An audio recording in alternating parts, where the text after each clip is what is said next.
Écoutez le monde vétérinaire autrement sur Veto Micro, un podcast produit par Thémavet. Bonjour, je suis Marine Slove, vétérinaire touche-à-tout, journaliste et fondatrice de Thémavet. Moi, je suis Sophie Hulford, vétote multicasquette, et je me suis fixée comme objectif l'amélioration du quotidien des vétérinaires. Bienvenue sur la saison 2 du podcast qui donne la parole aux vétérinaires. Vous entendrez ici des consoeurs et des confrères, praticiens ou non, raconter leur parcours professionnel, avec leurs réussites, leurs joies, leurs difficultés et leurs échecs aussi parfois. En se confiant sur une tranche de leur existence et en interrogeant leur quotidien professionnel, ils nous démontrent qu'il y a 1000 façons d'être vétérinaire. Nous avons voulu ici nous raconter tels que nous sommes vraiment. Parler de notre rapport au métier bien sûr, mais aussi et avant tout de notre rapport à la vie, à l'animal, à la planète. Ici, pas de tabou, pas de langue de bois et surtout pas de culpabilité. Vous êtes ici chez nous, mais surtout, vous êtes ici chez vous. Belle écoute! Bonjour à tous et bonjour à toutes. Aujourd'hui, sur Veto Micro, j'accueille vétérinaire et entrepreneur Benjamin Dufour. Bonjour Benjamin. Bonjour Sophie. Alors Benjamin, tu es diplômé de l'Université de Liège en 2008. Tu es aujourd'hui vétérinaire praticien petits animaux dans ton propre cabinet à Lesdins et chef d'entreprise. Une entreprise qui s'appelle Sanalio, qui produit une solution de ration ménagère clé en main pour chiens. Tu es aussi mari de Camille, une de tes associées, papa de 3 merveilleux enfants et musicien dans un groupe de rock. Aujourd'hui, on va donc avoir le plaisir de parler pratique, entrepreneuriat, alimentation et musique. Are you ready? Carrément. Alors, comme d'habitude, je vais démarrer par la question traditionnelle. Pourquoi vétérinaire? Eh bien Sophie, déjà merci de m'accueillir.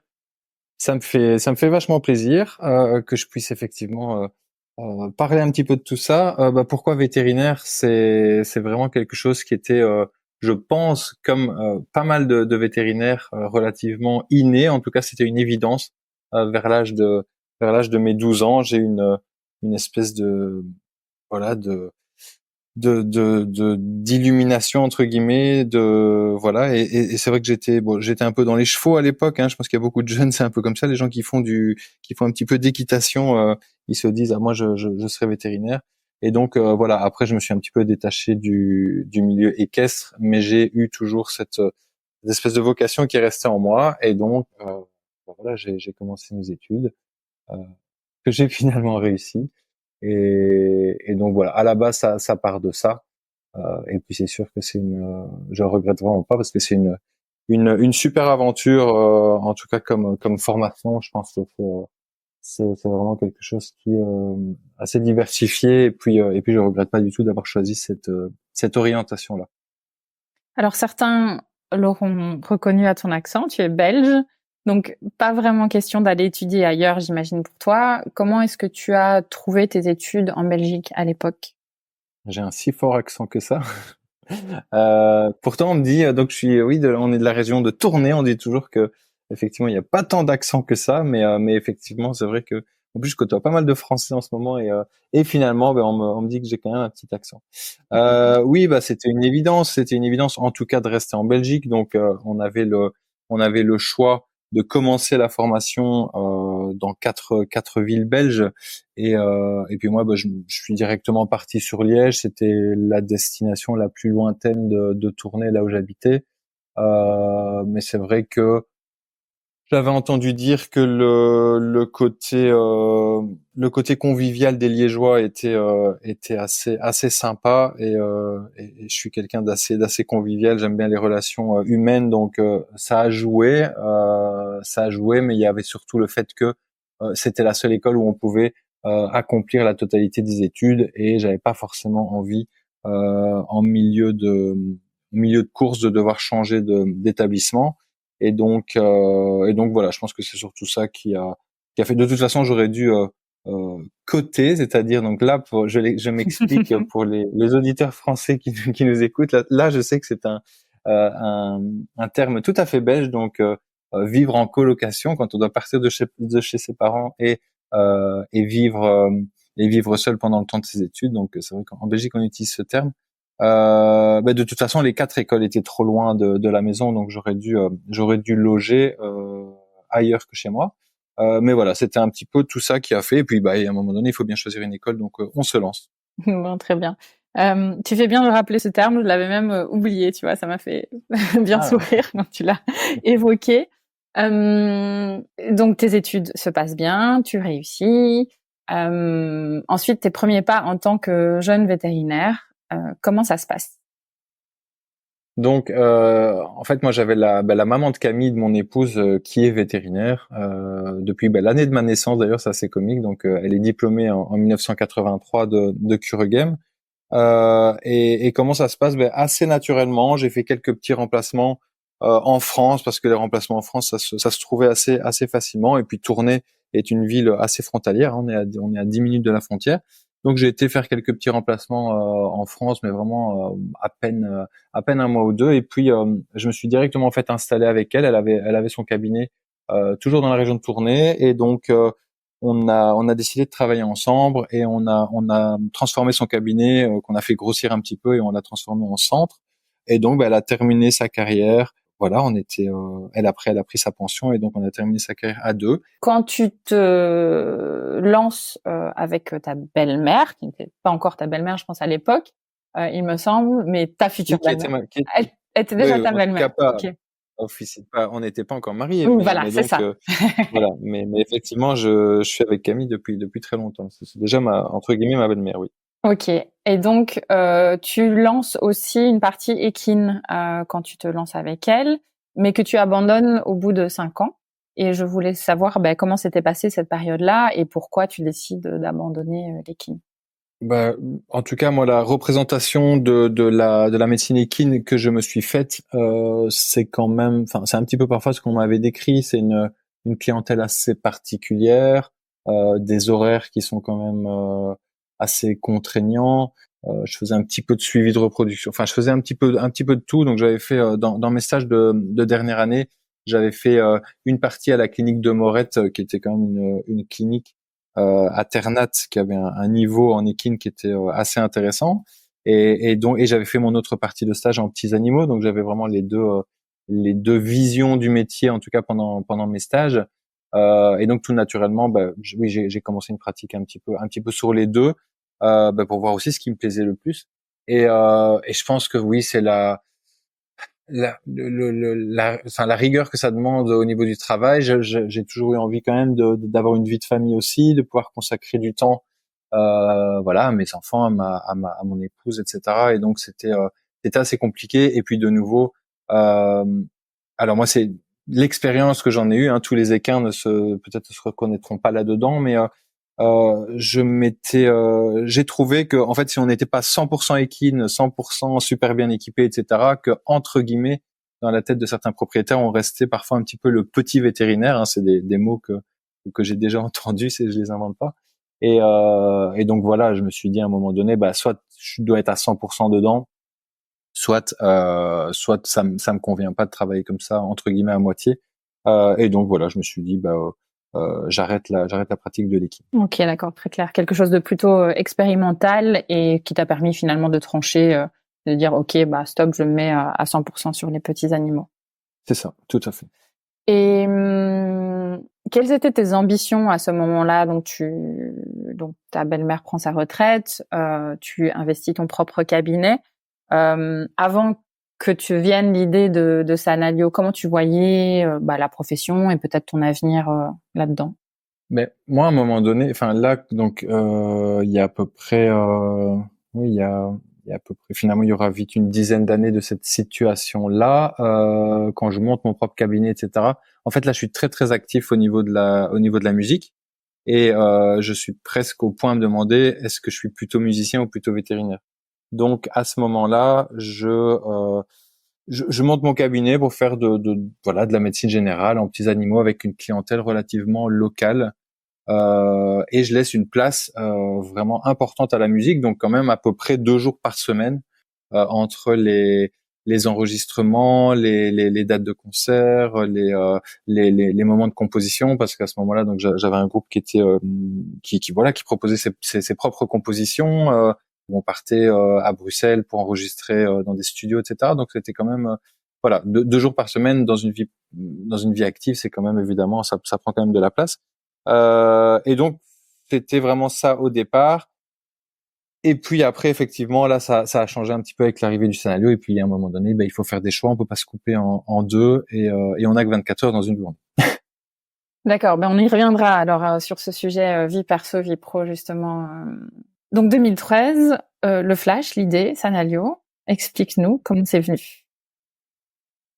Donc c'est vraiment, ça m'est vraiment tombé dessus comme ça, puisque j'avais en fait une de mes meilleures clientes, c'était même, oui, je pense ma meilleure cliente, un peu historique, une de mes premières clientes qui est toujours restée très très fidèle. Et en fait, un jour, il y a une conversation qui s'installe autour de l'alimentation de son chien. Et c'est vrai que ce qui a été le déclic, donc je dis bien le déclic parce que c'est pas ça qui m'a tout à fait motivé, mais c'est vraiment ça qui a donné l'impulsion. C'est qu'en fait la fille de cette cliente, parce que je pense que cette cliente qui avait la cinquantaine n'aurait finalement jamais osé venir en confrontation par rapport à ça. Et donc cette cliente est arrivée avec une feuille papier qu'elle avait imprimée, et avec en fait un tarif qui était bien plus bas d'un aliment que je vendais régulièrement à sa maman, et qui était bien plus bas et qu'elle avait trouvé sur Internet. Et donc il y a une espèce de, je vais pas dire qu'elle m'accusait, mais en tout cas elle me demandait des comptes par rapport à ce prix. Donc sa maman, elle jugeait que sa maman payait son sac de croquettes beaucoup trop cher, et que donc elle avait l'impression que je me faisais une énorme marge, et quelque part il y avait quand même peut-être un espèce de vol manifeste. Donc c'était ce qui m'était un peu reproché. Et donc je lui ai expliqué donc la réalité de la chose. Et maintenant, en plus, étant dans le secteur de l'industrie alimentaire, pet food, je connais bien les tenants et aboutissants, comment on arrive à ce résultat-là. C'est qu'en fait les laboratoires font des prix qui sont pour des gros volumes, pour des sites internet qui ont d'énormes débits, et les vétérinaires ne sont plus concurrentiels en termes de prix. Et donc on entend souvent les vétérinaires qui disent moi, chez mon fournisseur, je l'achète plus cher que ce que je vois le prix en ligne, et donc cette raison-là, c'est pour ça que cette situation-là s'installe. Et donc tout simplement avec cette situation-là, donc moi j'étais là dans le cadre d'une consultation d'un chien, je me suis dit mais bon sang, comment ça se fait que je doive me justifier de cette chose-là, et moi je suis absolument pas responsable de ça, des tenants et aboutissants du pet food, etc. Et donc ça a été un petit peu le coup de gueule sur la firme en question. Et donc j'ai tout de suite contacté la firme en disant dans quelle situation je suis mise. Et ce qui m'énervait le plus, c'est finalement si ce client remettait ma parole en question à ce sujet, eh bien il pouvait le remettre en question également par rapport à plein d'autres choses, des propositions d'examen complémentaires, et donc vraiment tout pouvait être remis en question. Et donc ça ne m'allait évidemment pas du tout. Donc il a fallu que je dorme un petit peu dessus, comme on dit, et finalement je me suis dit il faut qu'on récupère vraiment, il faut que je trouve une solution, et travailler avec les grandes firmes comme c'était en train d'évoluer à ce moment-là. Je sais pas si c'est notre avenir. Et donc ça a été vraiment ce déclic. Voilà, en gros. Si je reste au déclic. Oui, on va, t'inquiète pas, on va enchaîner. Mais d'ailleurs, il y a, face à ce que tu dis ça, ce qui me vient, c'est que depuis notre diplôme, on a connu beaucoup de changements dans l'alimentation des animaux de compagnie, avec notamment une professionnalisation de certaines marques, des changements dans les modèles de distribution que tu cites, et puis sans même parler des attentes des propriétaires. Comment est-ce que tu perçois ce marché aujourd'hui? Comment il a évolué déjà depuis la naissance de Sanalio, et comment est-ce que tu vois son évolution? Tout est possible. Je suis pas devin. Maintenant, moi, comment je le vois,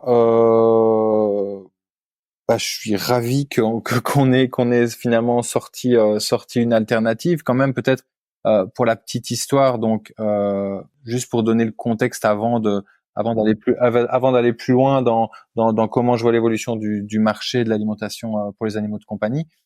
Quand j'ai eu ce déclic, moi donc mon réflexe, ça a été d'aller à la rencontre. En fait, j'ai recontacté la faculté de Liège pour essayer de voir un petit peu ce qu'ils en pensaient. Et donc j'ai demandé à rencontrer notre ancien doyen Pascal Leroy. Et Pascal Leroy, finalement, après, franchement, est un monsieur vraiment très très très sympathique. Je le savais déjà, mais là, c'est vrai il a encore renforcé ma perception que j'ai de lui. Et donc, après avoir discuté quand même quasiment tout un avant-midi, il m'a demandé un rendez-vous avec Marianne Dier, et on a commencé à discuter. Elle-même m'a envoyé dans le sud de la France pour rencontrer un ancien manager d'une grande marque de croquettes qui était un ancien étudiant aussi, un de ses anciens étudiants, et qui avait été manager pendant une dizaine d'années. Donc on a un peu fait le tour de la question, on a brainstormé, il m'a challengé, etc. Et puis quand je suis rentré à la faculté de ce rendez-vous qui a quand même duré, je suis allé dans le sud pendant 3 jours. C'est pas juste pour un rendez-vous de 2 heures. Eh bien voilà, j'étais je dois dire que j'avais été un peu complètement remis en question, et là en fait finalement Marianne Dier m'a dit moi j'ai quand même une idée depuis longtemps, et puis votre équipe elle me plaît bien, et donc c'est ça qu'on va développer, voilà. Et donc c'est comme ça que ça a vraiment démarré, en tout cas, cette aventure. Et donc oui, je suis ravi, et je la remercierai jamais assez de m'avoir tendu cette perche. Et comment je vois l'avenir, du coup, j'espère avec Sanalio présent sur le marché, évidemment, avec une place plus importante, encore plus importante évidemment qu'il a aujourd'hui, puisqu'aujourd'hui ça reste quand même anecdotique, ça reste une start-up. Donc voilà, mais en tout cas prendre une place plus conséquente. Et je pense, il y a beaucoup de choses à faire. C'est clair que il y a c'est un milieu qui est évidemment très financier. C'est quand même un marché qui est absolument gigantesque, donc forcément qui attire peut-être tout type de tout type d'entrepreneurs, et peut-être des personnes qui sont moins recommandables que d'autres. Évidemment, je vise personne. Il y a plus de 5000 marques de croquettes dans le monde, donc c'est évidemment sursaturé. Maintenant, je pense qu'il y a aussi de la place pour des aliments logiques, des entreprises qui cherchent à faire avancer les choses, à faire avancer la santé animale, tout en répondant aux enjeux d'éco-responsabilité d'aujourd'hui. Donc nous, c'est en tout cas tout ce qu'on essaye de faire. On le fait pour l'instant à notre échelle de start-up, avec peu de bras et peu de têtes. Maintenant, c'est sûr que voilà, en tout cas, on œuvrera toujours pour avancer au niveau de la santé et de l'éco-responsabilité, qui sont vraiment nos deux grands piliers. Mais voilà comment je vois l'avenir. Il y a tellement en fait une demande aujourd'hui du public de le faire correctement, parce que le chien est vraiment de plus en plus un membre de la famille à part entière, et donc on sait très bien que une bonne santé passe par l'alimentation. Et donc je pense que ce secteur a encore vraiment de magnifiques années devant lui, puisque les gens en sont quand même conscients que l'alimentation c'est important. Et aujourd'hui les gens sont perdus en fait dans l'alimentation, donc avoir de bonnes informations, c'est vraiment un challenge, je pense, pour les années à venir. Et ce qui est nouveau dans nos sociétés aussi, c'est qu'aujourd'hui, malheureusement, beaucoup de personnes viennent chercher leurs informations sur les réseaux sociaux, qui est pas évidemment pas le meilleur endroit pour trouver de la bonne information. Et donc, le challenge aujourd'hui, c'est de donner de la bonne information, parce que c'est clair qu'on voit tout et son contraire. Donc, nous, c'est aussi notre combat d'éduquer le propriétaire du chien pour qu'il nourrisse correctement son animal. Très bien. Écoute, c'est l'occasion du coup de faire un petit peu marche arrière, et dis-nous peut-être, Sanalio, c'est qui et c'est quoi? Voilà. Donc, quand on a eu effectivement cette idée qui venait de Marianne, donc qu'est-ce que c'est déjà le produit en lui-même? C'est un aliment complémentaire, donc par définition en fait, puisque il faut absolument rajouter une source de protéines pour que cet aliment soit complet. Donc on peut choisir, et d'ailleurs l'équipe de Sanalio va guider pour utiliser la bonne source de protéines. Donc globalement, on peut utiliser plusieurs catégories de sources de protéines, mais c'est des grands classiques, c'est de la viande, du poisson, des œufs, du fromage blanc. Et donc nous, on commercialise le reste de la ration. Donc ces sources de protéines-là, on est bien d'accord, c'est le propriétaire qui s'en charge. Il l'achète par ses propres moyens. Et nous, donc, on commercialise tout le reste, c'est-à-dire que ça prend la forme d'un espèce de muesli qui contient absolument, donc qui est composé d'une quinzaine d'ingrédients grosso modo, et qui contient absolument tous les nutriments nécessaires pour avoir une gamelle complète et équilibrée à tous les coups. Donc ça, c'est notre challenge. Et l'avantage, évidemment, c'est que on a un aliment peu transformé type ration ménagère, hein, et donc c'est ça qui est très très intéressant par rapport à un aliment industriel classique. C'est ce côté peu transformé. Moi, c'est souvent pour expliquer aux gens qui n'ont pas, pour pas rentrer dans des choses trop techniques, c'est-à-dire une ration ménagère type Sanalio ou type ration ménagère classique. Le problème, c'est que la ration ménagère classique, parfois, elle est déjà difficile à équilibrer, et puis on se rend compte souvent que les propriétaires de chiens la déséquilibrent assez rapidement parce qu'ils vont oublier l'un ou l'autre composant. Donc là, avec le Sanalio, c'est pas possible, puisque tout est intégré dedans. Et donc, je dis souvent aux gens, donc sans rentrer dans trop de détails techniques, que un aliment ménager, c'est un aliment peu transformé, et un aliment industriel, on est quand même plutôt sur un modèle ultra transformé.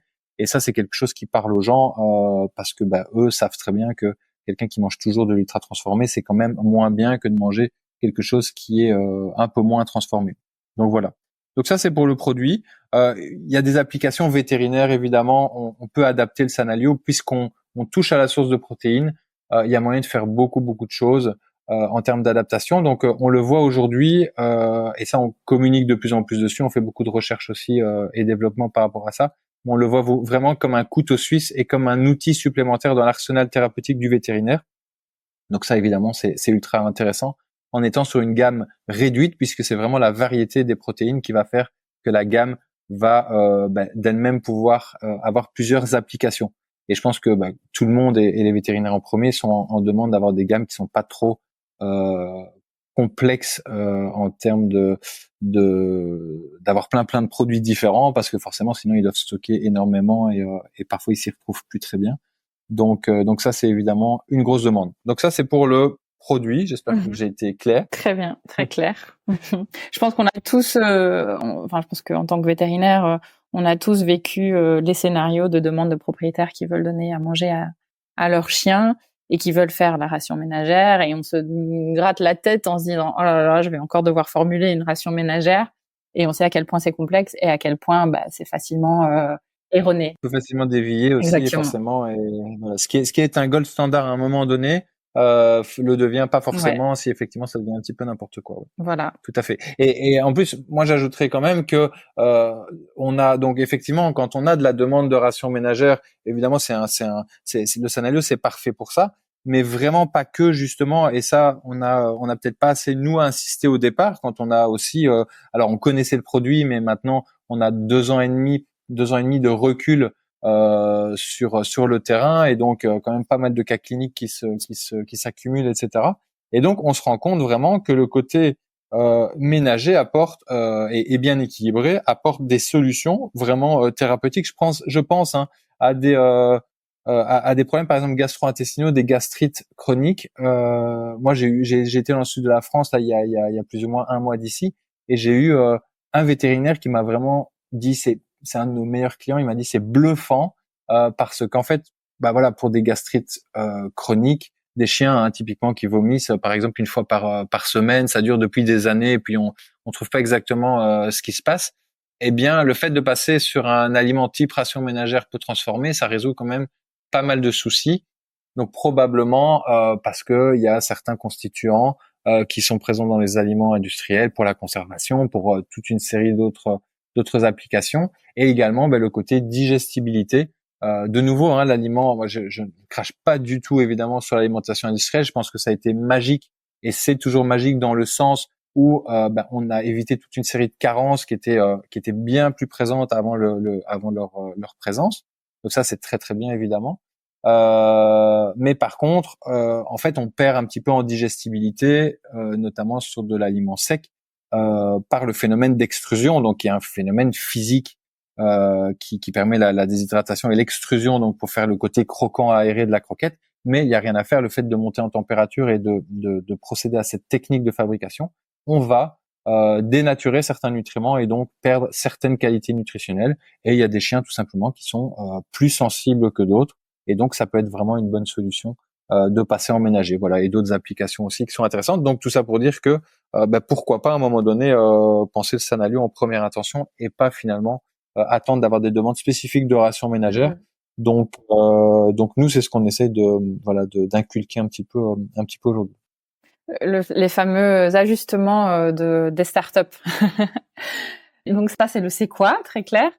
Le c'est qui. Donc, dis-nous tout. Le c'est qui, ça reste une aventure tout à fait familiale, basée ici en Belgique, toujours près de Tournai. Donc on a établi nos locaux dans un petit village qui s'appelle Olin, qui appartient à la commune de Brunehaut, donc à une quinzaine de kilomètres de Tournai. Donc je rappelle, on est frontalier, on est à peu près à une bonne demi-heure de Lille en France. Et donc on a installé nos bureaux là, on a installé nos ateliers de production là, parce qu'il faut savoir, voilà, notamment dans l'alimentation pour chiens, c'est la grande mode de demander une production en fait à des personnes dont c'est le métier. Donc il suffit d'aller voir certains fabricants et puis de faire sa propre étiquette et dire faites-moi tel aliment. Nous on a vraiment voulu produire nous-mêmes pour avoir totalement la maîtrise de notre production, pour pouvoir faire notre R&D en interne, etc. Donc voilà, ça a été une grosse volonté. C'est pas tous les jours facile, hein, parce qu'on a appris à devenir des industriels finalement sur 3 ans de temps. À notre niveau, hein, ça reste un procédé de fabrication qui est relativement simple. On fabrique pas non plus des fusées, donc voilà, ça c'est clair. Mais en tout cas, c'est quand même un challenge. Et donc ça a démarré comme ça, et ça a démarré donc de manière familiale, puisque les 3 associés de Sanalio, donc c'est mon épouse Camille, sa sœur Marie et moi. Donc ça c'est vraiment les 3 associés. Et alors notre premier salarié, ça a été notre chef de production. Eh bien c'est le mari de Marie, donc le mari de la sœur de Camille. Voilà. Et donc je vais dire ça, c'est vraiment le noyau dur, un salarié, 3 associés. Et puis ensuite on a des salariés, mais donc le qui, j'espère que ça répond à ta question. Le qui, c'est ça, quoi.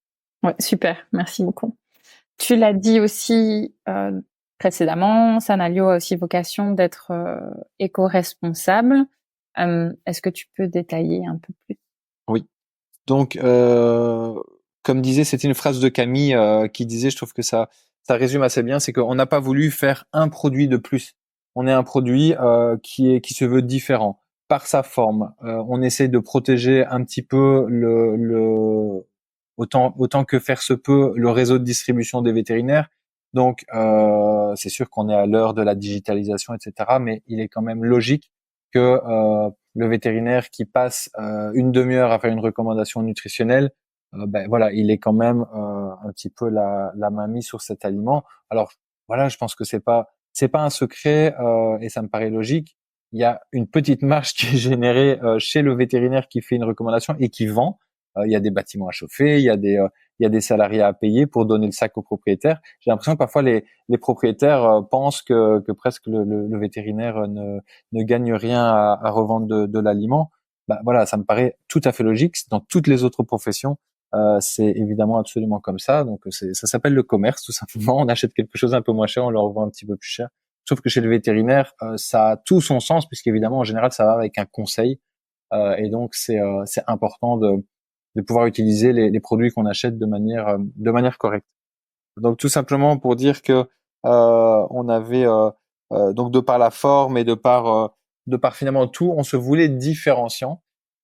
Et donc le côté éco-responsable, on a 3 enfants, je pense que du coup on pense à l'avenir, on est bien placé finalement. Quand on a des enfants, on pense aux générations futures, on se dit oui, à un moment donné, nous on sera plus là. Et donc avoir un chien, de toute façon, c'est sûr que c'est polluant quelque part, et parfois ça, entre guillemets, on se le dit aussi. Mais d'un autre côté, enfin voilà, c'est tout le monde doit vivre. Alors à un moment donné, si on tient un discours pareil, effectivement, on peut aller très très loin. On essaie en fait de faire à notre échelle tous les efforts possibles pour travailler le plus proprement possible. Donc ça a commencé avec la sélection de nos matières premières pour faire les aliments. Donc c'est compliqué de trouver un cahier des charges, parce que évidemment, hein, on peut avoir de belles paroles et dire voilà, on va tout chercher de manière locale, etc. Si on n'est pas certifié par quelque chose, ça peut vraiment être des belles paroles, et puis à un moment donné, ça peut très vite dévier par pression financière, etc. Donc, ce qu'on a trouvé, c'est de travailler. Donc déjà, on était en agriculture biologique, donc on a décidé de travailler en agriculture biologique, et en plus de ça, on s'est mis sur le cahier de charges bio européen avec les crises financières, de céréalières qu'on a eues à cause de la guerre en Ukraine, etc. Ça a été, mais vraiment, de nouveau, on s'est pas facilité la vie. Hein. Je me disais au départ, bah oui, peut-être que c'était un petit peu plus compliqué, mais forcément, on est sur des approvisionnements en quantité quand même assez importante. Et donc, à un moment donné, on peut être en compétition sur certains marchés. Et donc, travailler que avec des choses locales, quand il y a des conflits, même les autres pays vont venir absolument chercher sur les autres ressources. Et donc, on risque de plus pouvoir s'approvisionner. Mais enfin, on suit bien. Donc ça, c'est tout le travail de Marco, donc mon beau-frère, qui est chef de production et donc qui fait tout le travail du sourcing. C'est un travail qui est aussi colossal. Il faut surtout qu'on est en croissance, donc ça veut dire on peut pas stocker des matières premières. C'est de l'argent qui dort évidemment. Ça vient aussi à péremption forcément. Des matières qui sont périssables. Donc, il faut pouvoir jouer entre s'approvisionner suffisamment, mais sur des marchés qui sont tendus. Enfin voilà, c'est un véritable challenge. Donc, on s'est mis cette difficulté supplémentaire, mais qu'on ne regrette pas du tout. On arrive à de toute façon s'en sortir pour l'instant. Donc, l'agriculture biologique, ça, j'aime bien aussi en retoucher un petit mot quand on parle de nos valeurs. Est-ce que le chien doit manger bio alors que plein de personnes, entre guillemets, n'arrivent pas à avoir suffisamment de revenus pour manger bio tous les jours? Je ne le pense pas, et c'était vraiment pas pour ça qu'on a choisi le biologique. Alors c'est sûr que ça séduit par le côté naturel, et puis c'est quand même des matières premières qui sont plus qualitatives et plus contrôlées, donc il y a quand même probablement moins de risques au niveau de la santé. Mais en fait, nous, c'est tout simplement parce qu'on n'imaginait pas un avenir bourré de pesticides, et que on a quand même des solutions, voilà, pour produire, en tout cas, on l'espère, avec en tout cas moins de pesticides. Donc voilà pourquoi on s'est plutôt lancé sur ce cahier des charges là au départ. Et puis, en fait, de nouveau, le packaging aussi, par exemple, c'est quelque chose qui est très important en termes d'éco-responsabilité. Donc, au départ, on est parti sur des packaging en carton et en papier recyclé avec des brevets alimentaires à 100%. On s'est juste rendu compte à un moment donné que malheureusement, il faut quand même protéger un petit peu plus l'aliment, et donc de manière un peu contrainte, on a dû réintroduire du plastique pour reprotéger un petit peu mieux l'aliment, et donc travailler pour l'instant sous atmosphère protégée. Donc ça, c'est ce qu'on fait pour l'instant. Mais en fait, finalement, ça nous a ouvert des portes aussi, puisqu'on est vraiment en recherche de solutions plus responsables. Par exemple, ici avec la région Wallonne en Belgique, on a convenu avec eux de faire plusieurs tables rondes. Donc en fait, ils ont besoin d'entreprises qui ont une volonté de s'améliorer en termes de packaging. Et donc, on fait des tables rondes par rapport à des recherches sur des vraies solutions bioplastiques complètement biodégradables, etc. Solutions qui sont pas encore du tout abouties aujourd'hui. C'est plus du greenwashing quand on parle de bioplastique, etc. Parce que y a vraiment des problèmes dans des conditions normales de dégradation. Donc, c'est vraiment pas mieux que finalement les anciens plastiques qu'on connaissait, qui sont beaucoup plus vieux. Mais tout ça avance, et il y a tellement de personnes qui sont à la recherche d'amélioration par rapport à ça que j'ai bon espoir qu'à un moment donné on trouvera des solutions de packaging beaucoup plus éco-responsables, parce que c'est clair que le plastique est un gros problème au niveau mondial, au niveau des océans, etc. Donc on a vraiment à cœur de travailler là-dessus. Donc tu l'auras compris, nous ce qu'on veut, c'est on peut pas tout révolutionner en 2 ans de temps. Donc en tout cas, on essaye toujours de faire du mieux qu'on peut, et du coup d'apporter le plus d'amélioration possible, et on se fait parfois un peu violence pour y arriver. Bon, tout ça en bonne voie en tout cas. Aujourd'hui, tu l'as dit, vous êtes plutôt petit, même si vous êtes en belle croissance. Est-ce que tu penses que l'éco-responsabilité, c'est quelque chose qui est tenable à grande échelle? En tout cas, je pense, donc à voir là où on se met la barre. Je pense qu'à grande échelle, en tout cas, toutes les entreprises ont intérêt à effectivement devenir de plus en plus éco-responsables. Et il y a quand même des choses, c'est toujours très lent quand ça vient des États, etc. Mais je pense qu'on tend quand même vers des productions plus durables. Et donc je me dis quelque part, si on a des longueurs d'avance quelque part, on sera toujours bien par rapport à ça, et on n'aura pas de mauvaises surprises, parce que c'est clair que une énorme entreprise qui a sa production qui est complètement définie, etc. Si à un moment donné il y a un changement de loi avec une volonté de changer rapidement les choses, ils peuvent quand même être mis en difficulté. Donc voilà. Maintenant, est-ce que c'est tenable sur le long terme? Après, je pense qu'on n'a qu'une seule planète, donc je veux dire, en tout cas, il faut au moins se donner l'illusion de pouvoir y arriver. Nous, si à un moment donné, on doit en tout cas produire et que ça n'est plus du tout en adéquation avec nos valeurs, on continuera pas en tout cas vers cette voie-là. Je pense que nos clients sont prêts à payer un petit peu plus cher pour supporter notre qualité, donc là du coup directement pour leur animal, mais également nos engagements éco-responsables. Voilà, aujourd'hui, en tout cas, notre clientèle cible qui vraiment comprend nos valeurs et veut vraiment le meilleur pour la santé de son animal est prêt à mettre le prix et donc nous soutenir. Et après, ça dépend un petit peu le cible qu'on a. On n'aura jamais, on n'essaiera jamais d'aller sur 100% du marché. On reste quand même une certaine niche, en tout cas de par la forme et de par nos produits, en tout cas actuels. Après, ça peut toujours bouger, mais en tout cas actuellement, ça reste assez spécifique. Très bien. Donc finalement, plutôt un choix qu'une fatalité, quoi.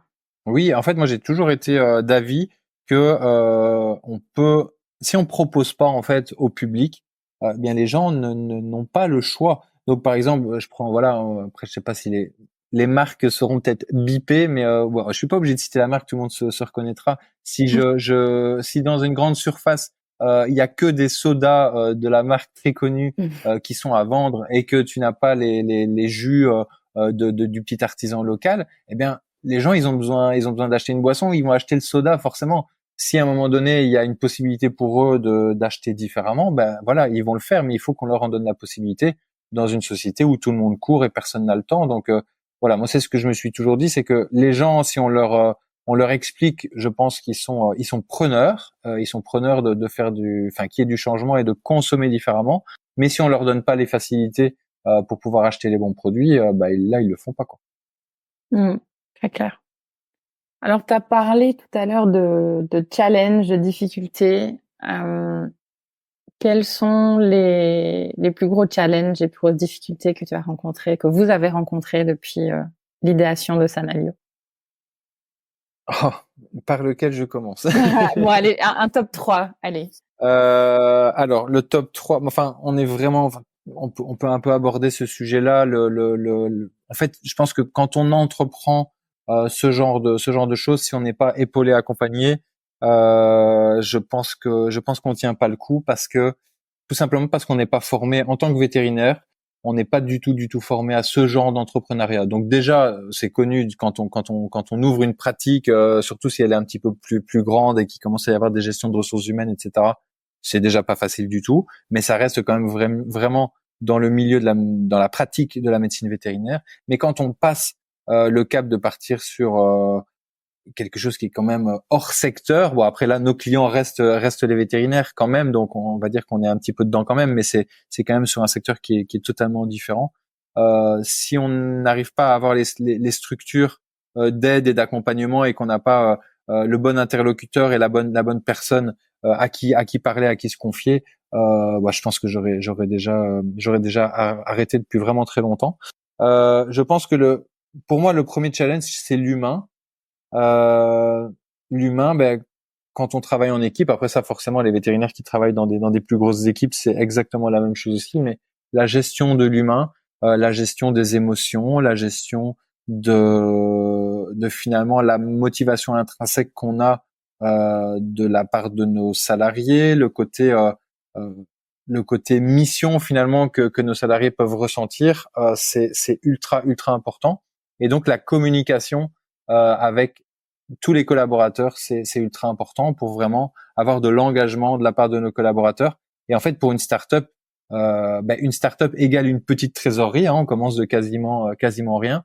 Et quand on a des couacs, c'est ultra compliqué pour la trésorerie de l'entreprise en souffre forcément très rapidement. Des entreprises qui ont 100 équivalents temps plein, s'il y en a un petit peu un ou deux qui traînent un petit peu la patte, c'est dilué dans la masse, mais une jeune entreprise, voilà, dès que c'est un peu plus compliqué, c'est absolument catastrophique. Et donc c'est la gestion, je pense, de toutes ces relations qui est pour moi le plus compliqué, parce qu'il faut que tout le monde s'y retrouve pour qu'il y ait vraiment une énergie super constante pour vraiment que ça bombarde, que ça bastonne, parce qu'une jeune entreprise, ben, il faut se donner à 300%, sinon on a du mal à décoller. Et voilà, donc ça c'est pour moi le premier challenge. Le deuxième, en fait, c'est pour ça que je dis par quoi je commence, parce qu'en fait on a tout appris. Donc comme je t'ai dit au départ, on a appris à devenir des industriels. Donc on est fabricant d'aliments aujourd'hui. Donc enfin voilà, en Belgique, on est suivi par l'AFSCA. Le pet food tombe dans la catégorie du feed, ce qui est complètement illogique, puisqu'on mange pas ici en Belgique ni en France, on mange pas les chiens et les chats. Mais malgré tout, la législation est faite ainsi, c'est que elle est dans le feed. Et donc parfois c'est un petit peu trop contrôlé, je pense, par rapport au fait que ce soit des chiens et des chats. C'est plus contrôlé, sincèrement, que l'alimentation humaine, de nouveau dans cette logique que ça pourrait, entre guillemets, rentrer dans la chaîne alimentaire. Donc il y a tout ça, il y a tous les contrôles qui nous tombent dessus. De nouveau, alors le plan, moi quand on m'a demandé de faire un plan HACCP, oui, je l'ai appris très très vite. Donc c'est l'analyse du risque. Mais bon, clairement, on n'est pas suffisamment formé pour faire un plan HACCP. Donc il faut s'entourer d'experts, etc., faire des réunions. Voilà, donc il y a toute une série de problématiques qui naissent d'une activité. On a l'impression qu'on va pouvoir faire au départ ça dans son garage, et puis qu'on va pouvoir tranquillement commencer à vendre des sacs. Mais c'est absolument pas comme ça que ça se passe. Donc des soucis de production, des soucis de relations entre les personnes. Ben on devient des commerciaux aussi, donc il faut apprendre à commercialiser. Donc tout ça est un métier aussi.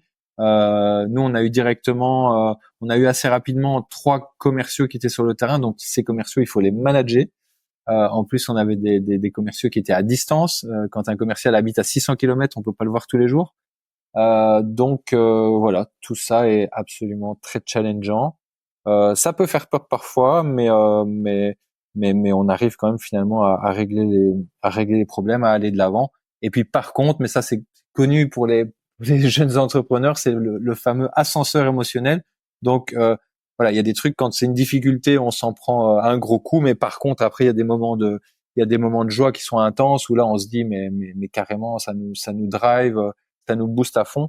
Et voilà, il faut pouvoir gérer cet ascenseur émotionnel par contre, mais quand on arrive plus ou moins à le gérer, voilà, après c'est quand même que du bonheur. T'as un exemple d'un moment de joie là récent, ou pas d'ailleurs, hein? Ah oui. Oui, heureusement j'en ai. Bah oui, il y a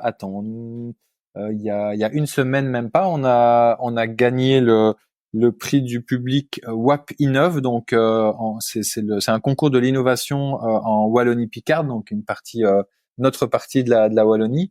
Et donc il y avait 4 startups qui étaient en concours par rapport à ça.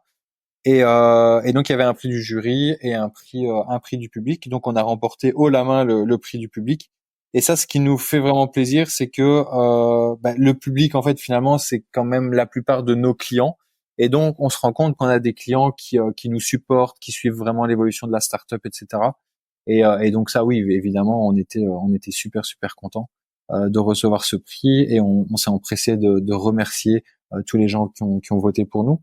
Donc et puis c'est relativement local, c'est une partie de la Wallonie, mais du coup en fait on a rencontré, il y avait un ministre qui était présent, plein de politiques, plein d'autres chefs d'entreprise, plein de personnes qui sont là pour nous accompagner, pour lever des fonds, des choses comme ça. Donc c'est vraiment voilà, c'est un coup de projecteur sur l'entreprise, et c'était vraiment, et donc là c'était très très positif. Merci pour ce partage et bravo, félicitations. Merci. Je reviens sur ce que tu disais, voilà, tous les éléments, les difficultés que tu as élaborées. Effectivement, ça peut, à l'écoute, ça peut paraître très dense. Ce qu'il faut peut-être se rappeler, c'est que entre l'idée 2013 et aujourd'hui, on est en 2023, il y a 10 ans quand même d'écoulés. Quelles ont été tes premières, pour dégrossir un petit peu, quelles ont été tes premières démarches? Voilà, t'as eu l'idée, t'es allé dans le sud de la France, Marianne Dier avait l'idée. À la suite de ça, si tu devais dire, voilà, en quelques lignes, comment ça s'est passé, comment ça a commencé à se mettre en place, qu'est-ce que tu nous dirais? Effectivement, alors 10 ans, ça a été ce fameux électrochoc. J'ai pas tout de suite contacté la faculté. On a réfléchi un petit peu nous-mêmes aussi en interne. Ça a tout de suite été, on a tout de suite intégré Camille, mon épouse et sa sœur. Donc on y a réfléchi à 3. Peut-être nous dire les professions, les anciennes professions déjà de Camille et Marie. Oui, donc les anciennes professions et actuelles, c'est-à-dire que Camille justement vient. Donc ça aussi, tu me demandais des moments de joie. C'est que Camille maintenant se fait payer par la boîte seulement depuis 1 mois, et donc elle a quitté son ancien poste. Et donc avant, elle était prof d'anglais dans le supérieur, donc donner cours à des adultes qui eux-mêmes devenaient profs de langue. Et donc elle a une formation de traductrice anglais-russe qu'elle a fait, le russe étant un petit peu moins utilisé surtout dans le contexte actuel. Et donc elle avait fait ses études à l'école de Mariapps à Bruxelles. Et Marie, donc sa sœur, elle est designer industriel de formation, diplômée de l'ACAMB, qui est aussi une grande école de design à Bruxelles. Et elle a également une carrière de prof dans le supérieur, donc où elle est prof d'art graphique, du coup. Et donc Marie, c'est vrai qu'au sein de Sanalio, au niveau de son boulot effectif, elle est plus responsable. Elle est d'ailleurs directrice marketing et communication, et donc c'est elle qui fait tout le graphisme, la communication, le marketing, l'étude des packaging, la communication sur les réseaux sociaux, etc. Donc c'est aussi tout un programme. Et donc voilà pour les formations de mes collègues. Donc on peut revenir, c'est moi qui faisais l'aparté parce que je me disais que c'était bien de le préciser. Donc on parlait de l'aventure Salagno et du début pour un peu dégrossir parce que ça paraît évidemment, enfin c'est énorme, mais pour quelqu'un par exemple qui se dit bon bah voilà, j'ai une idée, je me lance, voilà, je suis vétérinaire, j'ai envie d'aller plus loin dans l'entrepreneuriat. C'était quoi les premières étapes pour dégrossir un peu? Oui, c'est comique que tu dis ça parce que en fait, depuis qu'on s'est lancé dans cette aventure, j'ai régulièrement des vétérinaires justement qui ont des idées et qui savent pas par quel bout commencer. Donc c'est quelque chose d'assez fréquent finalement. Mais moi je te dis, je pense que enfin ça a été mon réflexe, c'est de contacter quelqu'un qui pourrait en fait, il faut en parler, je pense. Hein. Déjà, il faut quand on a une idée vraiment originale, je pense que c'est sûr qu'il faut pas tout divulguer avant de la démarrer. Peut-être, mais en tout cas, il faut pouvoir trouver des personnes de confiance qui ont peut-être d'autres contacts qu'on peut avoir et de bien expliquer, de bien pitcher son projet. Ça, c'est absolument essentiel, c'est de définir vraiment ce qu'on veut, parce que souvent, entre une idée et la concrétisation, voilà, il y a beaucoup d'eau qui coule sous les ponts, et ça peut vraiment prendre des allures assez différentes. Et puis oui, de nouveau, à moins d'avoir un background d'entrepreneur ou d'avoir des parents qui ont fait vraiment de l'entrepreneuriat, ça me paraît compliqué. Donc moi, le conseil que j'ai à donner, c'est vraiment de s'entourer.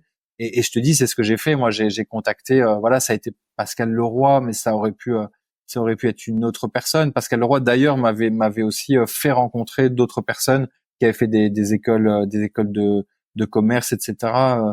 Il y en a quand même pas mal dans le milieu vétérinaire. Donc de nouveau, si c'est un vétérinaire qui veut se lancer, en fait, des vétos entrepreneurs ou qui sont un peu dans le milieu de l'entrepreneuriat, on en a quand même. Ils peuvent me contacter parce que maintenant j'ai pas mal de contacts.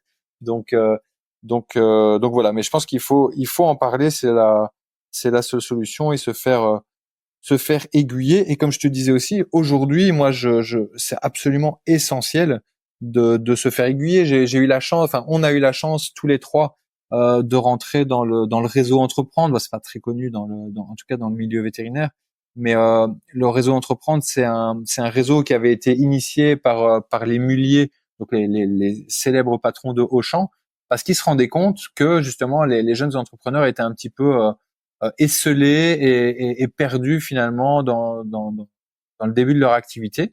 Et donc ils ont décidé de créer ce réseau. Et en gros, l'idée c'est de te coller un parrain qui est lui-même entrepreneur et actif en entrepreneuriat.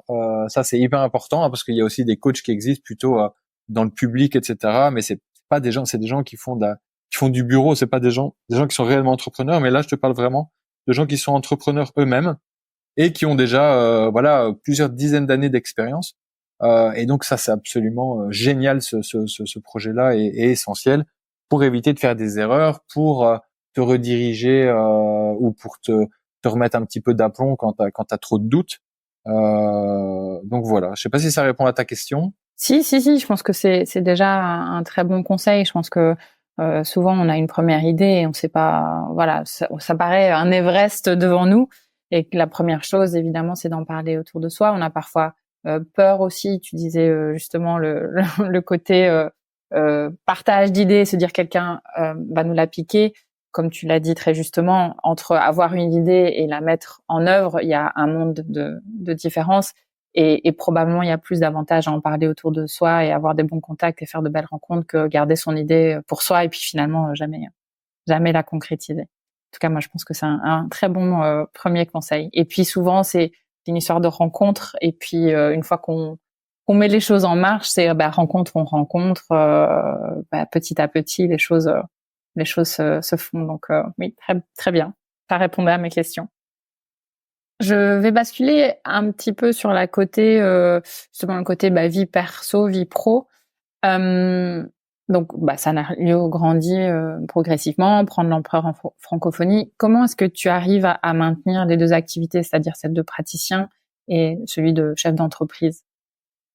Pareil, hein, ça c'est aussi des questionnements et j'ai beaucoup retourné et j'ai pas mal fait de tests différents pour trouver mon équilibre. Je pense que je l'ai à peu près trouvé aujourd'hui.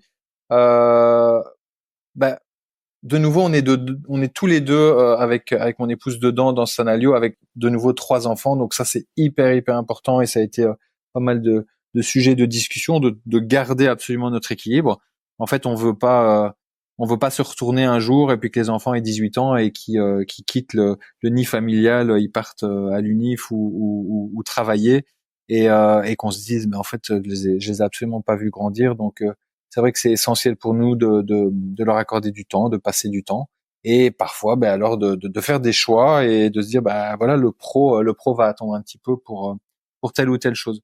Au niveau purement professionnel, effectivement, donc j'ai cette double activité. Déjà par rapport à ce que ça m'apporte sur Sanalio, enfin j'ai pas envie d'abandonner mon côté praticien, en fait, tout ça, déjà parce que tout simplement ça me sert énormément dans le développement du Sanalio. Ça reste dans la médecine vétérinaire, dans l'alimentation des chiens. Donc forcément, pour avoir du suivi de cas, pour voir exactement comment les chiens évoluent avec l'aliment, eh bien c'est ultra intéressant que je reste praticien. Donc ça c'est une chose, et donc pour cette raison-là, je garderai probablement toujours un pied dedans. Comment j'arrive moi à faire les deux en même temps? Eh bien, il a fallu aussi, et ça, il y en a au départ, j'y arrivais juste pas du tout, c'est que il a fallu que j'accepte que de nouveau, que je pouvais pas être partout, et pour mon cabinet, c'était la même chose. Et donc, il arrive que à un moment donné, je peux pas accepter plus de clients. À force de courir après plusieurs lièvres à la fois, on fait pas de bonnes choses. Et donc, à un moment donné, c'est de se dire, je suis pas tout le temps disponible, etc. Et donc, c'est vrai que ça j'ai oublié de le mentionner, mais en fait j'ai commencé une formation d'orthopédie aussi, et j'ai suivi le CES de l'université de Toulouse là en orthopédie et traumatologie des petits animaux. En fait, j'ai lancé à peu près les deux choses en même temps. Je me suis vraiment posé la question longtemps, mais le problème avec cette formation-là, c'est qu'il y a une liste d'attente qui est tellement longue qu'en fait, quand j'ai posé la question, est-ce que je peux pas la postposer, on m'a dit, non, soit vous venez, soit vous venez pas. Mais c'est pas, il y a tellement d'attentes et tellement de demandes, on peut pas commencer à postposer comme ça les candidatures. Et donc je me suis dit, oui, ça fait déjà genre 5 ans que j'attends, je peux pas, je vais la commencer et puis tant pis. Donc je l'ai commencé et je l'ai validé finalement. Donc j'ai validé en tout cas la partie théorique. Et donc, je fais quand même pas mal d'orthopédie en référé aujourd'hui. Et en fait, ça me permet d'avoir des jours d'activité et de ne plus forcément prendre toutes les premières urgences et d'avoir voilà, de travailler avec un confrère qui a une dizaine de minutes du cabinet et pour les choses qui sont vraiment très urgentes. Donc en fait, j'ai une assistante qui répond au téléphone et qui est là, et si on peut difficilement prendre en charge, eh bien elle va le référer. Et si par contre ça peut attendre une journée ou que c'est le jour où je suis là, et bien là, du coup, on le prend en charge. Et le fait de travailler comme ça, j'ai finalement trouvé mon équilibre à partir du moment où je suis serein dans ma tête en me disant, bah oui, si à un moment donné, je prends pas cette décision-là, bah ça n'ira jamais. Et de nouveau, hein, j'en reviens un petit peu à la clientèle cible. En fait, moi, comme je suis seul vétérinaire à travailler, eh bien ma clientèle est assez fidèle et ma clientèle vient pour moi et pas vraiment pour une structure. Et donc en fait, les clients ont appris à ce que je travaille comme ça, et si jamais il y a quelque chose de plus urgent, ils vont en dépannage chez un confrère du coin, et puis en général, en fait, finalement, ils reviennent. Donc c'est très bien comme ça. Finalement, comme quoi c'est intéressant que cette rigueur et ces contraintes finalement te donnent plus d'équilibre que si tu étais à temps plein et que tu avais tout ton temps devant toi à consacrer à ta clientèle. Oui, parce que en fait, j'ai appris à dire non, quoi. Enfin, en fait, je suis obligé pour survivre. C'est comme ça à un moment donné. Enfin, voilà, c'est sûr qu'on a une obligation de soins, donc c'est-à-dire qu'on donne toujours une possibilité, voilà, d'aller voir ailleurs. On donne des cliniques de garde quand c'est pas possible. Mais mais à un moment donné, si on ne parvient pas à dire non, en fait, c'est juste invivable, et je pense que ça fait notamment, après, je suis pas un spécialiste, on sait très bien qu'il y a un certain mal-être dans la profession vétérinaire, mais je pense que le savoir dire non et se donner euh, bah, plus d'organisation pour vie privée et vie professionnelle, et bien en tout cas voilà, le fait de pas savoir scinder les deux, je pense que ça doit contribuer forcément à un mal-être de la profession aussi. Ouais, clairement. J'ai une question qui me taraude aussi. Une entreprise familiale, ça peut avoir aussi des inconvénients, je pense. Pas facile toujours de travailler avec les gens qui sont le plus proches de soi. Est-ce que tu as des remarques, des conseils à ce niveau? Oui, ben ça c'est clairement identifié chez nous, et c'est très juste ce que tu dis. En fait, je pense que ça a des avantages et des inconvénients. De nouveau, c'est de la rigueur, En fait, il faut pouvoir, et c'est quand je te parle de ça, c'est des erreurs qu'on a pu commettre au départ. C'est que à un moment donné, il faut se dire, ben ok, on ne parle plus boulot. On n'est pas tout le temps sur son portable en train de regarder le dernier mail avant de se coucher, et donc du coup peut-être en parler juste avant de s'endormir, et tout le monde soit bien énervé. Donc c'est de la rigueur absolument. Donc ça, il y a vraiment des moments pour la société, pour la boîte, il y a des moments qui sont absolument en dehors et qui doivent être préservés. Donc ça c'est ultra important. Donc le côté un petit peu négatif, c'est qu'il peut y avoir donc des débordements un petit peu par rapport à ça. C'est finalement, on vit Sanalio, bah oui, tout le temps, voilà. Par contre, le point quand même très positif, c'est que quand il y en a un qui flanche, t'as quand même ce côté familial, ce côté bienveillance que t'as nulle part ailleurs. Et donc quand il y en a un qui va flancher, t'as quand même les autres qui vont pouvoir vraiment le rattraper, etc. Et donc je pense, en tout cas des trois associés, on a eu nos moments, chacun nos moments, et on voyait bien qu'à ce moment-là, les autres étaient là. Et donc ça, c'est vraiment le côté positif. Et je pense que c'est quelque chose s'il n'y a pas ce lien très très fort, c'est quelque chose qu'on ne retrouve pas, quoi.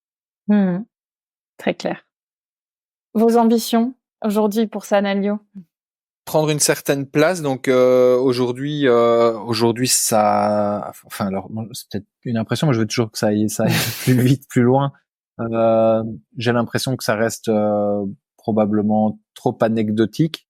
J'ai envie, voilà, de vraiment prendre notre place dans la santé, en tout cas dans la santé animale. Pour ça, on a encore tellement de choses à faire. De nouveau, on est encore tellement en apprentissage. Nos ambitions, c'est que nos clients soient contents, on puisse qu'on puisse voilà proposer vraiment des solutions pour les vétérinaires, continuer à avancer. Moi, à terme, ce que je veux vraiment, c'est à chaque problème alimentaire, à chaque problème diététique, avoir une solution Sanalio. Donc ça, ce serait vraiment mon idéal, et de devenir finalement une référence en alimentation pour chiens. Donc vraiment continuer à travailler la qualité, le côté professionnalisme, rigueur, etc. Donc ça c'est vraiment ce qu'on veut. Et alors en termes d'évolution, c'est géographique quand même. Alors l'idée c'est pas d'aller exporter dans les 4 coins du monde, parce que effectivement est-ce que ça a beaucoup de sens de nouveau de faire circuler comme ça de la marchandise? Je pense qu'il y a, en tout cas, tout ce qu'on peut déjà faire en local, faisons-le. Essayons de prendre le plus de parts de marché possible en local. De nouveau, dans cette idée de pas faire 4 fois le tour de la planète avec un sac d'aliments. Et puis c'est d'avancer. Donc, je pense que le public européen est prêt, en tout cas, et demandeurs en tout cas d'avoir des solutions d'alimentation saines pour leur animal. Donc voilà, pourquoi s'arrêter au côté francophone. Et puis moi, ça c'est aussi une fierté tu parlais de choses positives. Moi, quand je peux un petit peu découvrir des marchés ou des populations que je connais un petit peu moins bien, c'est hyper excitant de pouvoir rencontrer, de voyager, voir un petit peu comment les autres travaillent.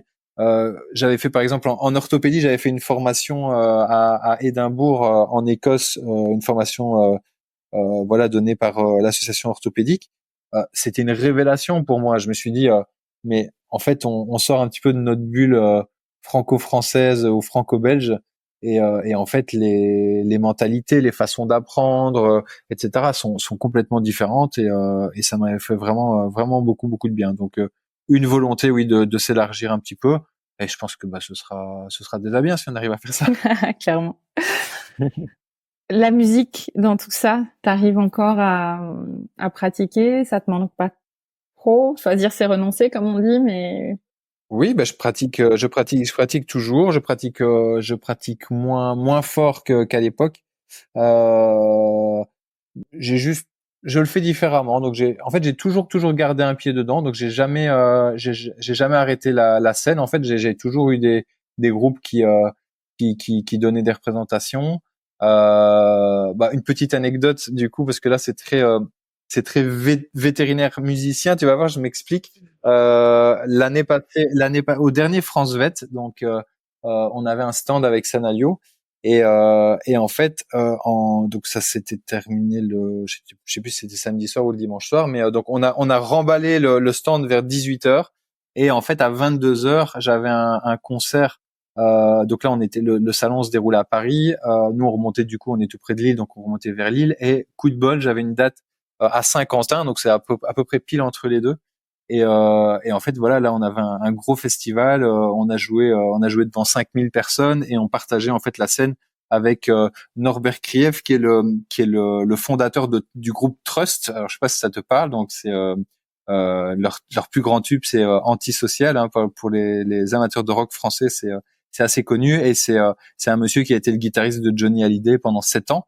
Donc c'est vraiment une belle pointure, et en fait voilà, enfin c'est via, mais finalement via une rencontre. Donc on avait déjà fait une date commune avant, et là donc on avait vraiment un beau festival, et il venait jouer avec nous 7-8 morceaux sur scène, et on partageait la scène avec Claudio Capéo, qui est aussi oui. un autre nom de la scène française. Voilà, donc je veux dire des chouettes dates comme ça, j'en ai encore de temps en temps. Et puis par exemple, ici, donc c'est vraiment la double casquette, hein. Tu vois, j'avais retiré entre guillemets mon costume représentant de Sanalio pour enfiler le blouson de cuir, voilà, pour monter sur scène. Et par exemple ici aussi, on m'a proposé à la VAC ici qui arrive, c'est très très bientôt, c'est dans moins de 15 jours. Eh bien, je participe à la soirée des artistes, qui est proposée depuis 5 ans. C'est la 5e édition qu'ils font. Et donc, en gros, ce ne sont que des vétérinaires. Il y a des musiciens, il y a des magiciens. Donc, c'est tout un spectacle qui mettent en scène, et donc c'est un des soirs de la VAC. Et voilà, donc je prends la basse et j'accompagne sur 3 ou 4 morceaux lors de cette soirée. Voilà, donc encore un exemple où là vraiment on allie le côté veto au côté artistique, et donc finalement c'est ce qui me ressemble bien. Ouais, bah super, ouais, tout se complète finalement entre tes 3 casquettes, parce que c'est 3 casquettes au final, entre Sanalio, praticien et musicien. Bon bah c'est super. Et t'oublies père de famille, 4 casquettes. Et papa et mari, papa, oui voilà, ça fait beaucoup de casquettes effectivement, mais t'as l'air en tout cas de bien jongler avec tout ça, et c'est plutôt encourageant. Oui, c'est clair. Est-ce qu'il y a quelque chose que tu aimerais rajouter dont on n'a pas parlé encore, peut-être? Rajouter peut-être toujours dans ce thème-là par rapport, et puis je pense que c'est vraiment un sujet qui est important pour en tout cas pour tous les vétérinaires, et finalement pour toute la société. C'est oui, c'est beaucoup de gens me demandent mais comment tu fais pour faire tout ça. Je pense que le principal, c'est en tout cas quand on est en couple, etc., c'est vraiment toujours le dialogue. C'est le dialogue, essayer de s'accorder vraiment du temps de nouveau pour ses enfants. Je pense que c'est ça le succès, parce que si on s'enferme dans un espèce de train-train et qu'on est vraiment absorbé finalement par son boulot, en fait, on peut avoir qu'un seul projet. Là, je pense aux praticiens. On peut être entre guillemets uniquement praticien, mais que ça nous prenne tellement de temps qu'il y a plus du tout la place pour autre chose. Donc, je pense que, enfin voilà, aujourd'hui, on peut quand même s'organiser, on peut s'associer, on peut se regrouper. Voilà, pensons au confort aussi de ceux qui nous entourent, parce que ceux qui nous entourent, n'ont pas forcément à subir la pression de nos choix professionnels, et donc ça c'est ultra important. Et je pense que c'est pour ça que j'arrive à faire tout ça et à garder après c'est une histoire d'ambition, c'est tout ça, ils sont des chouettes projets. Moi j'aime bien aussi et ça aussi je le retiens c'était aussi Pascal Leroy. Je pense que on a des gens comme ça parfois qui nous marquent dans nos formations. Pascal est vraiment fait vraiment partie des gens qui m'ont marqué dans ma formation de vétérinaire, et il nous a toujours appris il faut toujours pouvoir se diversifier, avoir plusieurs cordes à son arc, et il donnait justement, il m'avait vu lors d'un concert, et il me donnait justement l'exemple lors d'un de mes examens oraux que moi je pourrais par exemple être musicien et vétérinaire. C'est vrai qu'on sait jamais de quoi l'avenir est fait, et ça peut très vite, tout peut très vite basculer, changer, etc. Et donc le fait d'avoir plusieurs cordes est toujours intéressant. Et puis du coup ça fait que c'est pas routinier. Et je pense que la vie aussi, pour pas que ça devienne monotone, il faut empêcher la routine de s'installer. Il n'y a rien de pire. Ouais. Très clair. Et peut-être je rajouterais que, en conséquence, notre métier ne nous définit pas, que c'est une partie de nous. C'est ça. J'ai une dernière question, alors pour toi. Quel conseil est-ce que tu donnerais à la plus jeune version de toi-même, le Benjamin Dufour, fraîchement sorti de ses études liégeoises? Est-ce que quelque part j'ai des regrets? S'il y avait d'autres choses à faire, est-ce que je le ferais un petit peu différemment? Oui, toujours dans l'idée de préserver son entourage. Après, de nouveau, je pense que j'ai vraiment trouvé mon équilibre aujourd'hui. Il y a peut-être des moments, du coup, c'était plus compliqué, mais oui, c'est toujours de dialoguer avec les gens, surtout quand je dis les gens, évidemment, c'est nos amis proches, les gens qui nous sont chers finalement, pour que ça vienne pas, pour que tout ce qui est professionnel en fait ne vienne jamais entacher les relations privées, parce que c'est sûr que tout ce qui est familial, des relations amicales, on sait très bien, et je pense que tout le monde se retrouve là-dedans, que certaines situations professionnelles peuvent toujours entacher certaines relations, et donc il faut absolument préserver tout ça, parce que c'est tellement dommage, et on s'en mord les doigts une fois que la discorde est installée. Parfois c'est compliqué, mais voilà, donc pensez en tout cas à tout ça, et que la vie est courte, et toujours s'éclater dans ce qu'on fait, quoi. Après ça, moi je m'éclate toujours dans ce que je fais, donc quelque part c'est pas quelque chose que je dois dire à moi jeune, mais en tout cas voilà, effectivement, faire attention à notre entourage qui nous est cher, en tout cas si on veut qu'il reste à nos côtés pour longtemps. Très bien, merci pour ce conseil. Alors pour toutes ces personnes qui voudraient peut-être entreprendre et échanger avec toi, comment est-ce qu'on peut te contacter? Eh bien, on peut me contacter. En tout cas, il faut surtout pas hésiter à me contacter. Moi, de nouveau, j'ai eu beaucoup de personnes qui m'ont ouvert les bras et qui ont ouvert leurs oreilles pour m'écouter. Donc, je pense que je suis prêt à rendre l'appareil, en tout cas à ma petite échelle, sans aucune prétention, évidemment. Mais je suis tout à fait enclin à discuter et à échanger. Ils peuvent me contacter, je pense par mail, hein, dans un premier temps, en me sollicitant. Mon adresse mail Benjamin. Il y a parfois certaines personnes l'orthographient pas correctement. Là, dans le podcast, j'imagine que ce sera quelque part noté. Oui. Donc benjamin.dufour DUFOUR @sanalio.bio. Attention, l'extension c'est bien bio, BIO. Très bien, merci pour ça. On mettra bien sûr le lien également, ainsi que les liens vers le site Sanalio pour que les personnes qui ne connaissent pas peuvent en découvrir davantage. Peut-être aussi tu pourras nous communiquer quelques liens musicaux afin qu'on puisse partager ça. Je pense que ça peut être sympa, si tu es d'accord. Bien sûr, bien sûr. Donc, à la limite, mon groupe actuel. Hein, donc, le nom du groupe, ça s'appelle Total Foot Rock. Donc, Total espace Foot Rock, FOUTROCK. Là, tout attaché pour le coup. Donc, Total Foot Rock, qui vient en fait de l'expression Total Foot Track. Donc, un rude bazar, quoi. Ça s'utilisait pas mal sur les ondes radio. Donc, c'est complètement foot track. Donc voilà, ça vient de cette expression-là. Et donc là, donc c'est là que je te dis quelque part où j'ai levé un petit peu le pied. C'est un groupe uniquement de cover, uniquement francophone, et on est très très rock and roll avec un chanteur assez exubérant qui est tout à fait qui est hyper scénique et complètement fou sur scène, qui est ultra communicatif, qui va chercher son public. Tu peux avoir 10 personnes dans la salle qui sont assis en train de discuter autour d'une table et qui donnent l'impression de pas vouloir être dérangés. Il va les faire venir devant. Enfin, c'est assez hallucinant. C'est d'ailleurs un assez beau modèle pour moi en termes de présence scénique, et je me demande toujours mais comment il fait pour capter comme ça l'attention de son audience. Voilà. Mais donc voilà, allez voir ce qu'on fait. Oui, on est en concert dans le nord de la France, en Belgique, assez régulièrement. Donc, on sait jamais. Si vous êtes de passage dans le coin, faut pas hésiter à venir nous voir. Et pour l'instant, ce n'est plus que la seule formation que j'ai.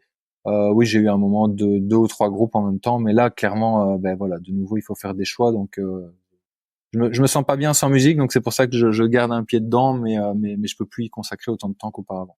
Bon, écoute, super. On mettra tout ça en lien, bien évidemment. Écoute, Benjamin, merci beaucoup pour toutes ces informations, ce partage. C'était un plaisir, bien évidemment. Et je te dis merci, à très bientôt. Merci à toi, c'était super en tout cas. Merci d'avoir écouté cet épisode de Veto Micro. Si le cœur vous en dit, partagez-le à vos amis et à vos collègues, abonnez-vous au podcast et mettez-nous une note de 5 étoiles avec un gentil commentaire. C'est ce qui nous permet de remonter dans les classements et de donner de la voix à la profession. Si vous souhaitez participer à Veto Micro, nous suggérer des invités ou tout simplement nous écrire, faites-le sur l'adresse podcast@themavet.fr. Prenez soin de vous et à la semaine prochaine pour écouter une nouvelle façon d'être vétérinaire.